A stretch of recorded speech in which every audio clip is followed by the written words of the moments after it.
Peace River Center, PRC, is a 501c3 not-for-profit organization striving to impact the lives of their clients and the community they serve by engaging, restoring, and empowering individuals to reach their fullest potential by offering a broad range of mental health, victim services, and substance use disorder services throughout Polk, Highland, and Hardee counties. Now, joining us in studio is Kirk Fassenhauer, Director of Crisis Response Services and Professional Development at Peace River Center. Kirk, welcome to the show. Well, thank you, Brian. All right. So, for those that might not know, what exactly is Peace River Center? We heard a little bit in the intro, but a little bit more in depth, if you will, please. Okay. Peace River Center is a large private nonprofit mental health organization in our community. It covers Polk, Hardee, and Highlands County, and we have a broad range of services from our crisis hotlines to taking care of individuals in supported apartments and living independently. We're working with individuals who have everyday kind of issues to the severe and persistently mentally ill. So we cover a broad range of services. You also mentioned our victim services, which is something unique with this community mental health organization. We operate two domestic violence shelters in the Polk area and in the Highlands County area. So we have a wide gamut of services. But the service that I oversee is the crisis response team. And I've been working with crisis response team since 2002 when the program started. I helped to create that program, and it covers a 24-hour crisis line. It covers walk-in clinics at a couple of our crisis campuses. But the big thing about the crisis response team is that it's a mobile team. We don't have to have the crisis come to us. We can go to it in the community, and that's anywhere in the community. And so because of that mobility and our exposure into the community, we've done a lot of work with law enforcement in our community. They utilize our services quite a bit. When they have an individual who's in some type of crisis, but not to the level of a Baker Act, but they know they need something. So they'll call us out. We'll go out and do an additional assessment and help that process along. Currently, as a community, we're in probably one of the biggest crises we've ever been in with the corona COVID-19 epidemic. Talk to me a little bit about emotional self-care and what folks can do and how you guys can help them realize that. Sure. One of the things with this kind of situation, for the most part, Florida's pretty good about handling storms, those kinds of disasters. It comes through, boom, does its thing, and then we get into recovery. And so I liken that to a sprint, whereas this kind of crisis, a pandemic, is more of a marathon. It's something that's going to be stretched out for a long period of time, even more so now with the recent order from the governor about stay at home, where we've got 30 days where people will be enclosed in their home or staying at home for most of the time. So what's going to happen is right now a lot of folks in the early stages here are concerned about the practical needs. They're, okay, where am I going to get my food? Where am I going to get money to pay bills if I'm out of work? A lot of people are going to be struggling with that for a while. And then once that starts to settle, what we're going to start to see is that fear and anxiety start to grow. And so one of the ways that we at Peace River Center can help individuals in this kind of situation is as that anxiety and fear starts to grow, which is a normal response. Don't get me wrong, people are going to have this reaction. That is okay. That is part of our makeup. We've got to respond to some type of stress in a hopefully a productive way. So it's a normal reaction to what's happening. As that starts to build and it starts to become maybe a little more overwhelming and you don't have people you can turn to talk to, that's where Peace River Center can be a major resource, especially our crisis line at 519-3744. Folks can call that number 24/7 and talk to somebody who isn't in their situation necessarily, but can be that listening ear to kind of hear me out. I just want to talk to somebody about my wife, my parents, my whomever they may be having particular issues with, or just to talk about their circumstances. As this pandemic has started, we've seen a slight increase in calls on our crisis line.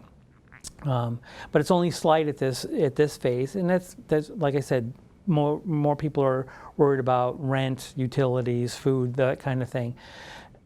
I'm anticipating we're going to see a rise in some of the emotional issues that'll be coming as time goes by, and so our folks are there to do that. The human body is designed, when it comes to crisis, fight or flight, and unfortunately, one of those got cut off with this, the flight mode. One of the things I want you to talk about is the take care of your body approach.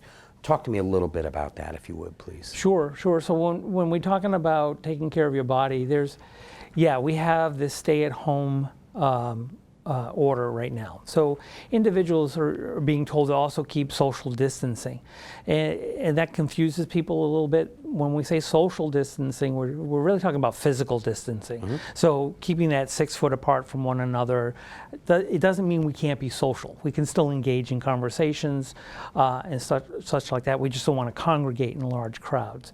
So when we talk about taking care of yourself physically, talk about, you have to stay at home, but you can get outside. You can go into your yard. You can go out into your neighborhood and walk the neighborhood.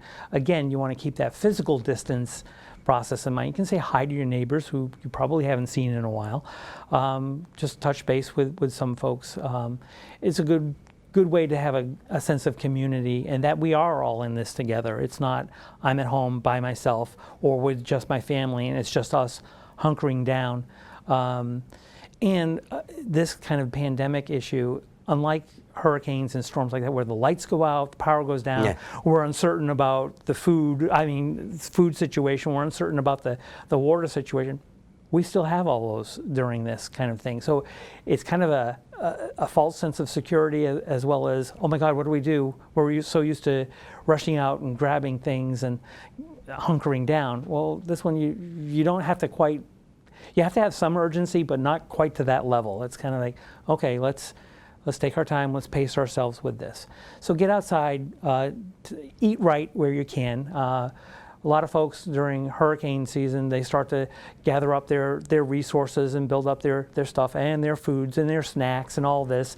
And in this kind of situation, having those little snacks and stuff are great, and they're probably gone in the first week. So it's like, boom, now what do we do? But you can still get it. You can still have access to that kind of stuff. But you also want to take care of your body by eating the right things as well, not just those snacky foods, because that'll cause some other problems down the road. So you want to pace yourself, definitely. So eating right, getting out a little bit. And another way of taking care of some of your anxiety on an emotional level is, connect with folks. Again, like I said, with the neighbors, but we've got technology nowadays that can help us do that, to reach out to people who can't move around as much. So things like Skype or FaceTime, Zoom, those kinds of technologies that are available for individuals to tap into and reach out to loved ones in faraway places. And folks can engage in other activities. Video gaming is something that's a little controversial, but in some ways, if it's done in a healthy way, you don't spend 6 hours in front of it. You spend a few hours, get in there. And it's maintaining human contact. Correct. There's multiple multiplayer games out there where folks can talk with one another and talk about their experiences. I think that's a big part of helping to relieve some of the fear and the stress, is talking about what you are experiencing, hearing what others are experiencing, comparing some notes, and being realistic about, hey, we are all in this together, One of the things that I do is climb on my motorcycle, and I haven't been able to. And last night, I knew at midnight there wasn't going to be any more motorcycle. So I called my buddy. I said, open up your garage door. I'll be there in a few seconds. I drove down to his house. I pulled in. I pointed to his motorcycles. I talked to mine. I said, see, they got to stay home too. I don't know if it did anything for Right. my motorcycle, but I felt better, you know, Yeah, and I yeah. knew that it was going to be something I wasn't going to be able to do for a while, and now I've got to pick up another thing. So yeah, staying in contact and not being able to do those things that kind of get you back on even keel. Right, right. I like to be out in nature, and one of my favorite areas to go to was the Circle B. Yeah. And they had to close that down, and I was like, oh, well, now what am I going to do? So yeah, we're all having to make some adjustments to some of the things we used to do. But again, our neighborhoods are wide open. We can walk around. We can ride bicycles. We may not be able to go to far places, but hey, we got some small areas we can. And in all honesty, I picked it up about 3 years ago, man. Fitbit is, oh yeah, wow. right? Exactly. It is something that will take your mind off of what's going on. Absolutely. And there's a lot going on. So people do want to stay informed, because not being informed can create some anxiety as well, Brian. So folks, what I encourage folks to do in this kind of situation is don't watch it 24/7. I mean, you're being barraged with lots of information. Cue in on a few credible sources, listen to what they have to say, get updated every once in a while, and then go out and do those fun things like with your Fitbit, going out with the neighbors and stuff like that. Get away from it for a little while. Sometimes having the kids at home can be beneficial in that sense. They take your mind off of what's going on, because they're having fun at some level with all of this. One of the things we talked about, technology, being able to keep up with others, but technology allows you to reach out to your potential clients. Talk to me a little bit about telehealth, if you would, please. Right. We at Peace River Center are still providing therapy, but we're doing it through telehealth, through Zoom technology. So a lot of people who are currently involved in treatment can reach out to their therapist, their psychiatrist, via the Zoom technology that we have, that we've tapped into. And so they're able to do that. New clientele, they'll call into our Access to Care hotline, and what they can do is set up some options. They'll have some options proposed to them via that way. And again, we can make some connections via telehealth, and that's kind of ongoing. With the crisis response team, we have our 24-hour crisis line, that 519-3744 number, where people can call in and talk to somebody. We're still providing some outreach. Our mobile services still is able to go out into people's homes. One of the things we're doing is we're asking some additional questions around their physical health and some of the symptoms as outlined by the CDC and our health department. We're asking those questions up front and kind of triaging appropriately. Okay, maybe we should do this over the phone, or maybe we can meet at our office and create that physical distancing that would be appropriate. We have just a few moments left. If you could inspire those at home that we will make this through together, what would you say to them? What would I say? I would say, talk to people about what you're experiencing. Don't hold it in. I think that often we tend to get caught up in our own little world. So open up a little bit. You've got this opportunity to reconnect with people you love and have been with for long periods of times, or even for that brief moment in time. Now is the time to start to get to know one another. And reconnect for those who've been together with their significant others for a long period of time. I would encourage people to, reach out through the crisis line if you don't have that person to talk to. We are a lot of my counselors are folks that live in this community. They know the community resources. They know what's going on, and so they can share on a different level than some other hotlines that are out in other areas. We're able to share exactly what's going on in our neighborhoods and what's happening. So connect with folks. Reconnecting is the big thing that's happening right now. I believe that. Well, I want to thank you for coming on the show, sharing everything with us, and anytime you want to come back, talk resources, anything you guys have to offer, come back and see me, would you please? Absolutely, Brian. Thank you for having us. For more information on Peace River Center, you can give them a call at 863-519-3744 or look them up on the web at www.peacerivercenter.org. I'm Brian Lacey, and I want to thank you for joining us. And remember, we're all in this together.